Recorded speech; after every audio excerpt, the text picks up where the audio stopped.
you go.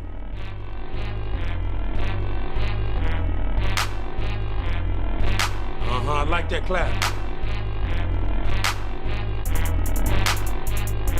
Woo!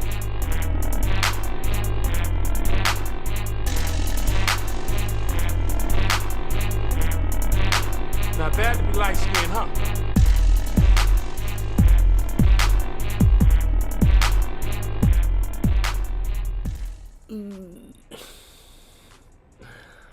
Okay, this is a early Sunday morning recording, journal type deal, going over some plans for the Can't Hurt Me review / story. I think it was the first book I ever read cover to cover the moment I got it. At the time, I also had a newly prescribed medical marijuana card, and I had a vape, and just with the vape and reading that book, it was that first time I had that type of experience. Combined my two worlds together, and it just, I don't know, I used it to like serve that purpose of ingesting this book, but at the same time, I was in, I think, senior year of high school, 17 years old at the time, and I had basically stayed up all night, and I had a diversity class for dual enrollment to go to, so I just went with no sleep, high as a kite.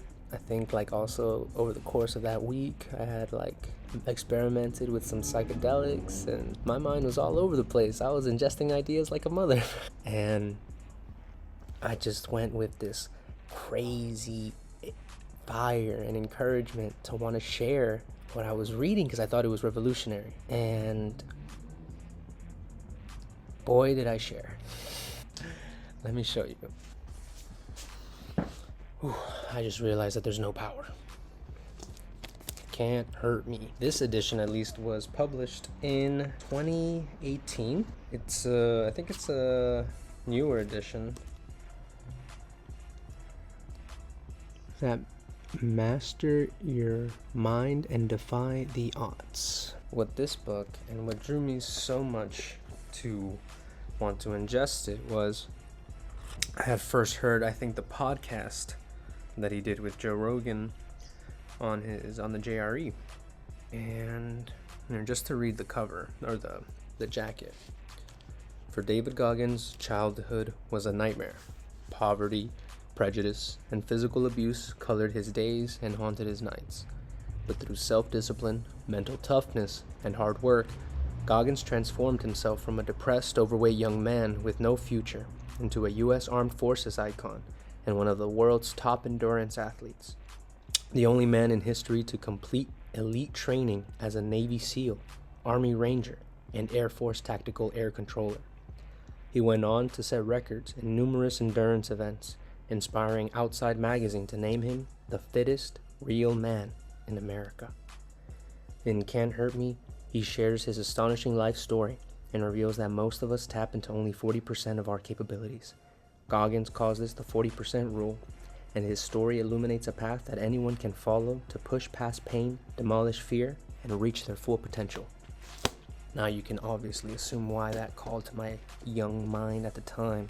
That idea that we could push past our potential and that we're not fully reaching our, limits. That idea had sunk its claws into me, and it raptured me that night. And I had already seen the man as a role model because he also had inspired me to want to join the military at that time. He inspired me to be a Navy SEAL, to be, if I'm going to try something, I'm going to be the best at it, essentially. And now, after reading the book, I also saw, he's also a philosopher. He's also an advocate for this mystical life, for that type of life where there's only a certain amount that people can really know if they don't push themselves. That base reality and the reality that we all know that we're all comfortable with, that's only a small part of everything that we're supposed to be experiencing. And of course, the first part of it is his life story and also how he gets there and what circumstances even leads him to even develop these ideas or even have a craving to need to be an extraordinary person. He had extraordinary circumstances put upon him. It's very few people that are in a comfortable position that seek that uncomfortable realm of being an extraordinary person. And for David, He didn't choose it. He was born in it. I think he had an abusive alcoholic father, and his mother was not always in a capable position to provide for both of them. They had to go through a lot of family loss even after. I believe he also himself dealt with his weight issue, which in the back of the book, there's just a bigger version of him that you can barely see. He was around 286 pounds, and he needed to drop 100 pounds in like 2 months or 3 months or some crazy statistic like that. Let's see if I can find it.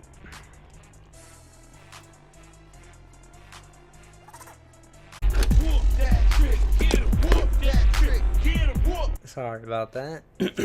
So I decided to clean up a bit because I essentially know what I want to talk about here. Yeah, I completely had forgotten that, well, he had to lose 107 pounds in less than 3 months, which is, don't know how that's possible. 106 pounds in less than 3 months. I had forgotten my inspiration to want to join the military was to try and become an exceptional person, and I knew that I needed to put myself in exceptional circumstances. I understood that young. A large part of it was because I knew how environment could help shape the mind, and it also helped shape the character. You could tell because I was shaped by my environment, and I could tell that a part of it was because I didn't like my environment, so I didn't really like who I was, and I needed to change that.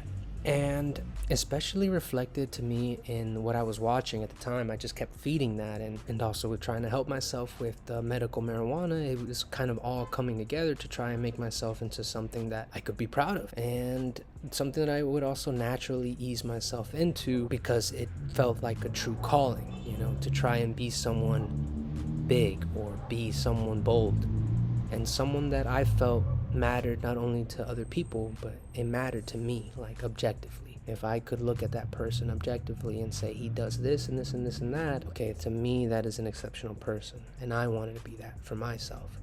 And I thought that this was like a North Star for becoming that. Literally becoming, like, I wanted to follow his game plan. Fortunately, I didn't have that abusive lifestyle in the beginning, and some of his traumas were completely, you know, circumstantial to his race and also to his age. I could have never gone through that, so I needed to implement as much as he could. His training regimen, and most of all, his mentality. His mentality was so focused on far exceeding past your normal bounds, exceeding and pushing past your limits, understanding that there is pain there, but it's only because your mind is so comfortable keeping you where it is comfortable. And when you experience the pain, you are also experiencing the change. And as you continue to experience change, unfortunately, pain will always be a part of with it. You just have to learn how to deal with it, and that's becoming a mentally fortified person.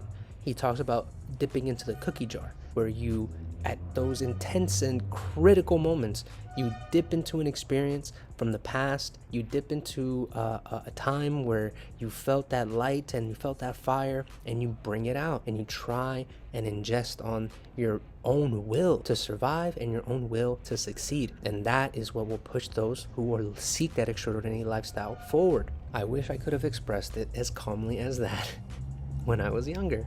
Instead, what I presented was a bumbling mess of sleep-deprived, drug-induced insomnia with that type of focus of trying to push past your potential, and then we should all try and look for the best in each other, and that there's a mirror that we have to look in every day. And oh boy, it ended up a mess, and it was honestly one of the most embarrassing moments of my life looking back, because it mattered to me. The message and the way I introduced it to people was so backward and so terrible. It was overreactive and dramatic, but it's because I did feel it. The emotion was there, and the tears were there. The people honestly were secondary to what I felt was a message.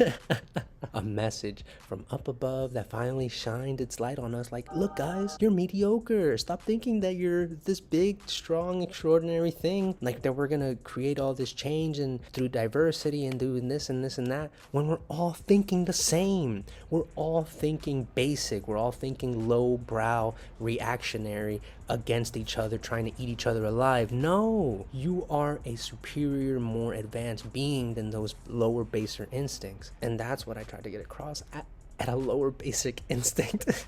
Crying, bumbling mess of like, God, like you have to look inside of you and in your potential. It was a mess. And the teacher, of course, used it as an opportunity to like try to make a lesson out of it, or try also salvage anything out of it. And people were even asking me afterwards, like, if I was okay. I was like, yeah, I'm okay. I'm gonna put my backpack on and I'm gonna go run 5 miles. And I did. That type of transformative change, that is true. That is always true, and that stays true. It also gets tempered over time. You also know how to maneuver it and how to forge your weapons around it. And at the beginning, it is just a blaze, though. It is a real blaze. And maybe for some of us, we feel it and then it can get quenched out. There's a saying that with adults, they only allow the buds they want to bloom, and the rest, they only allow the buds that they want to bloom, and the rest they snip and they hinder, and the rest that don't fit the crowd, don't fit the mold, essentially they'll get cut and they don't get nurtured. And then before you know it, you just have uniformity across the way. And unfortunately, that's what I did see, and I could feel it too, especially when we were having these discussions about very big general ideas about race and about critical theory, everything compacting on our young minds. And then something felt like a truth bomb out of all of that misery and complaining and arguing back and forth about rights and identity and politics. There was just a single truth of, are you living an extraordinary life or are you not? Are you trying to be an extraordinary person or are you not? Are you trying to change yourself first before you try and change the world? Because that's what it takes to be an extraordinary person. That's what it takes to change the world. To be an extraordinary person, that is what it takes. You can't just expect to live the way everyone else lives and then expect changes from that. You have to go and experience new things, and you have to see